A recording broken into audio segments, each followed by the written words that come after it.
Assalamualaikum warahmatullahi wabarakatuh.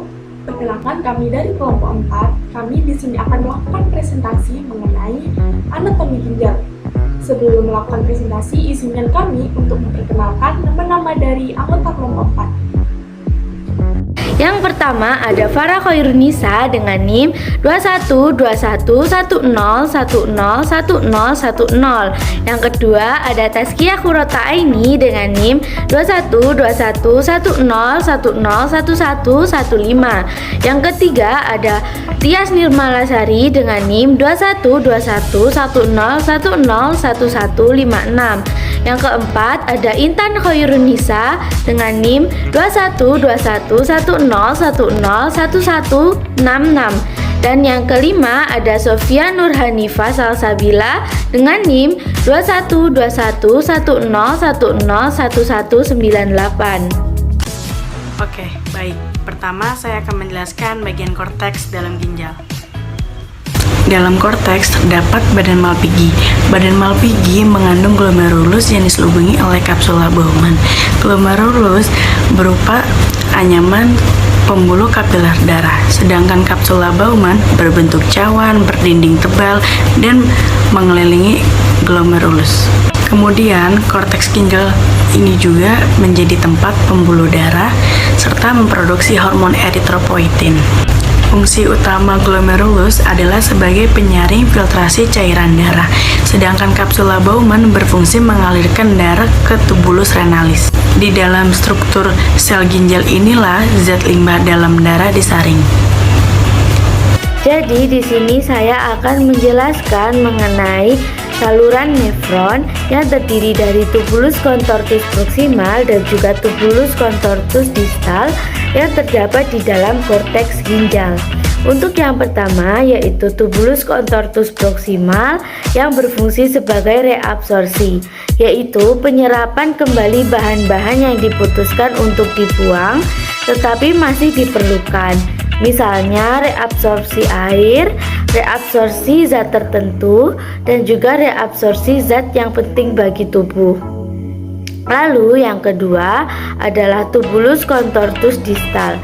Di dalam tubulus contortus distal ini berfungsi sebagai proses augmentasi, yaitu terjadinya kembali penyerapan air pada urin apabila diperlukan tubuh, dan juga penambahan zat-zat lain yang tidak dibutuhkan tubuh ke urin, misalnya urea. Selanjutnya yaitu ada medula. Medula adalah jaringan ginjal yang halus.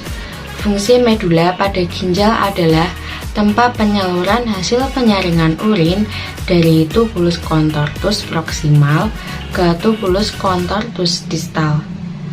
Penghubung antara tubulus contortus proximal ke tubulus contortus disebut lengkung Henle. Adapun pengertian dari lengkung Henle adalah bagian tubulus atau tabung berbentuk huruf U yang menghantarkan cairan urin dalam nefron ginjal, di mana lengkung Henle merupakan salah satu bagian penting di dalam anatomi ginjal.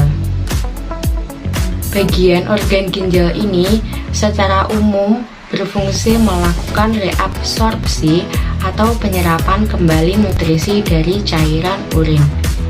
Sedangkan bagian lain yang ada di medula yaitu tubulus collectivus, yakni merupakan serangkaian tabung yang menjalar dari kapsul Bowman menuju tabung pengumpul atau tubulus collectivus.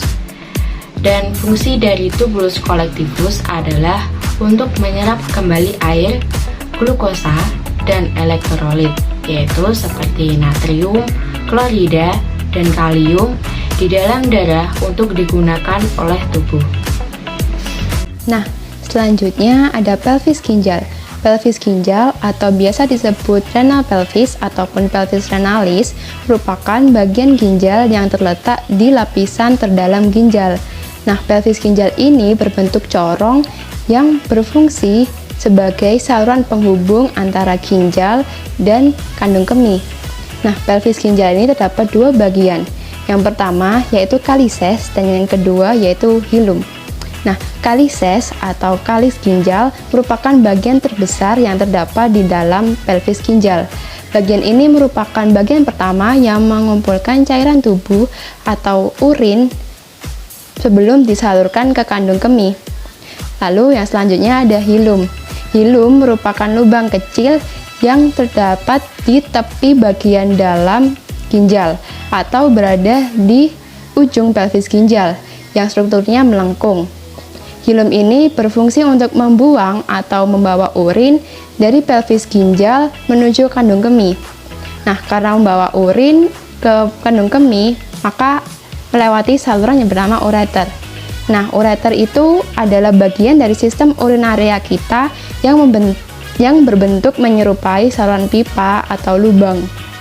Ureter berfungsi untuk mengalirkan urin dari masing-masing ginjal untuk ditampung di kandung kemih. Kandung kemih disebut juga bladder atau vesika urinaria. Kandung kemih merupakan kandung berongga yang dapat direnggangkan dan volumenya dapat disesuaikan dengan mengubah status kontraktil atau polos di dindingnya. Secara berkala, urin dikosongkan dari kandung kemih keluar tubuh melalui ureter. Organ ini mempunyai fungsi sebagai reservoir urin dan kemudian dindingnya juga mempunyai lapisan otot yang kuat. Letaknya di belakang os pubis dan dalam kondisi penuh, bentuknya seperti telur atau ovoid dan apabila kosong, seperti limas. Apex atau puncak vesika urinaria terletak di belakang sifisis pubis. Fungsi vesika urinaria yaitu yang pertama sebagai tempat penyimpanan urin dan yang kedua mendorong urin keluar dari tubuh.